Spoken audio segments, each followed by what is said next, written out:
Kaum muslimin yang dimuliakan Allah Subhanahu wa taala. Hari Jumat adalah hari yang sangat mulia bagi kaum muslimin. Pada hari Jumat kita mendapatkan pesan-pesan khutbah. Karenanya mendengarkan khutbah menjadi perkara yang sangat penting. Sehingga Allah Subhanahu wa taala berfirman, ya ayyuhalladzina amanu iza nudiya lis-shalah mi yaumil jumu'ah fas'au ila zikrillah wa zarul bai'. Hai orang-orang yang beriman, apabila kamu diseru untuk sholat pada hari Jumat, bersegeralah. Fas'au ila zikrillah. Bersegeralah kepada mengingat Allah. Itu maksudnya bersegeralah mendengarkan khutbah. Jadi khutbah itu disebut zikrullah. Tinggalkan segala urusan. Tinggalkan jual beli. Tinggalkan kesibukan-kesibukan lain. Itu artinya setidak-tidaknya 5 menit sebelum khatib naik mimbar, semua jamaah sudah duduk 100%. Para khatib harus mempersiapkan materi khutbah, menguasainya dengan baik, dan punya variasi-variasi materi yang disampaikan dari waktu ke waktu, dari Jumat ke Jumat. Karena itu, dari 7 buku yang sudah saya tulis tentang khutbah atau materi khutbah, di tahun 2020 ini saya terbitkan 2 buku khutbah. Nah, yang pertama ini 2 poin. 2 poin dalam 52 khutbah Jumat. Isinya 2 poin. Nah, kemudian yang kedua itu adalah 4 poin dalam 52 khutbah Jumat. Isinya 4 poin. Ditulis dengan singkat, padat, dan sistematis, bisa disampaikan dalam waktu 15-20 menit. Nah, satu di antara tema yang ada di dalam khutbah ini itu adalah 4 arahan kebaikan hidup. Ini mengambil dari surat Al-Qasas, surat 28 ayat 77. A'udzubillahi minasyaitonirrajim. Wabtaghi fima atakallahu daral akhirah. Itu yang pertama. Carilah pada apa yang telah dianugerahkan kepadamu kebahagiaan negeri akhirat. Nah, silahkan. Itu artinya apa? Hidup yang kita jalani ini harus berorientasi pada kehidupan akhirat. Jangan sampai yang kita lakukan dalam hidup ini justru menghilangkan kebahagiaan dalam kehidupan akhirat. Ya, kalau bakal menghilangkan kebahagiaan hidup di akhirat, maka sebesar apapun keinginan kita melakukan sesuatu, maka kita tidak akan melakukannya. Orientasi kebahagiaan kehidupan akhirat. Yang kedua, wala tansa nasibaka minad dunya. Nah, jangan kamu lupakan bahagianmu berupa kenikmatan di dunia ini. Kita punya jatah.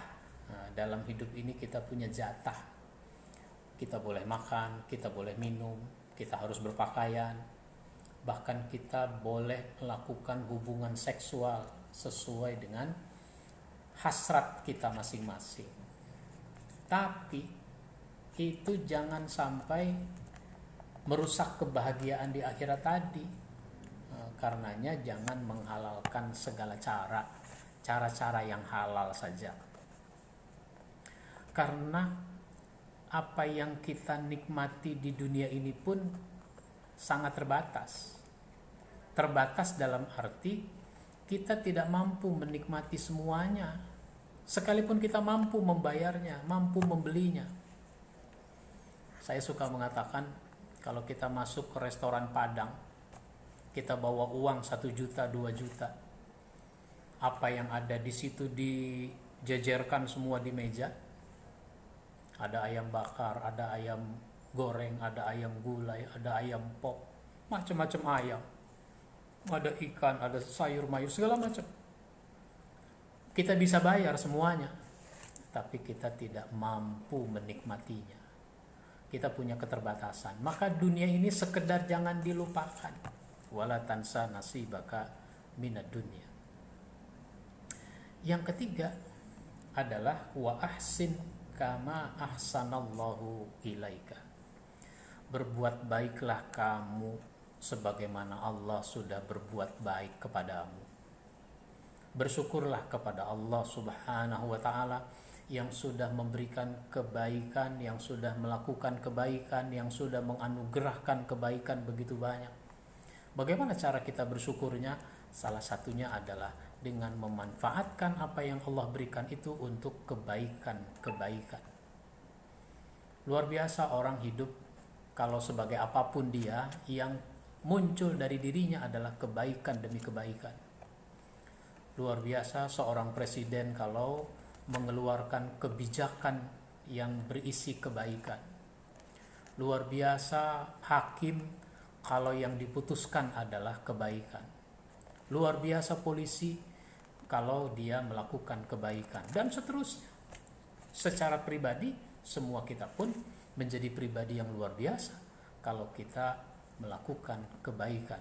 Kepada diri sendiri kita berbuat baik, pada keluarga kita berbuat baik, pada tamu, pada tetangga kita berbuat baik, bahkan kepada binatang dan lingkungan hidup kita pun harus berbuat baik. Rasanya tidak cukup waktu kita kalau mau melakukan kebaikan-kebaikan. Banyak sekali yang harus kita lakukan.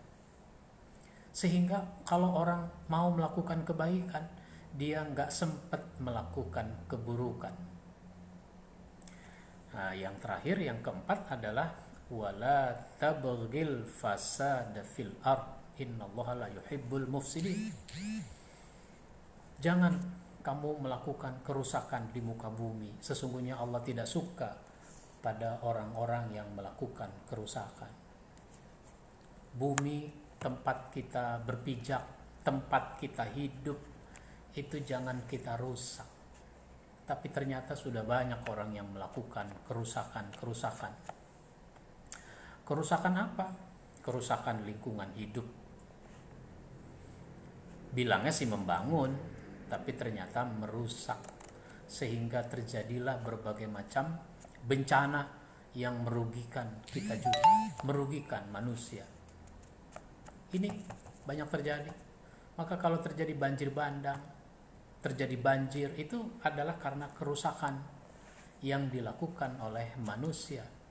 Hujan dari waktu ke waktu, dari dulu sudah terjadi, sudah ada. Tapi kenapa hujan jadi bencana? Itu karena kerusakan yang dilakukan oleh manusia, merusak lingkungan hidup. Yang kedua adalah jangan merusak peradaban. Manusia ini harus berakhlak mulia, maka peradabannya jangan dirusak. Nah, tapi sudah terjadi kerusakan peradaban manusia, sehingga yang buruk kita katakan baik, yang baik kita katakan buruk, yang benar kita salahkan, yang salah kita benarkan. Ini namanya merusak peradaban. Dulu orang harus berpakaian yang rapi, di antaranya menutup aurat. Sekarang orang sengaja merobek celananya, sehingga peradaban menjadi rusak. Begitu seterusnya. Oleh karenanya, ini merupakan sesuatu yang sangat penting untuk mendapat perhatian kita semua. Mudah-mudahan bermanfaat buat kita semua. Silakan yang ingin memiliki buku ini bersama buku 2 poin dalam 52 khutbah. Insya Allah kita sambung pada kesempatan lain. Wabillahi taufiq wal hidayah. Wassalamualaikum warahmatullahi wabarakatuh.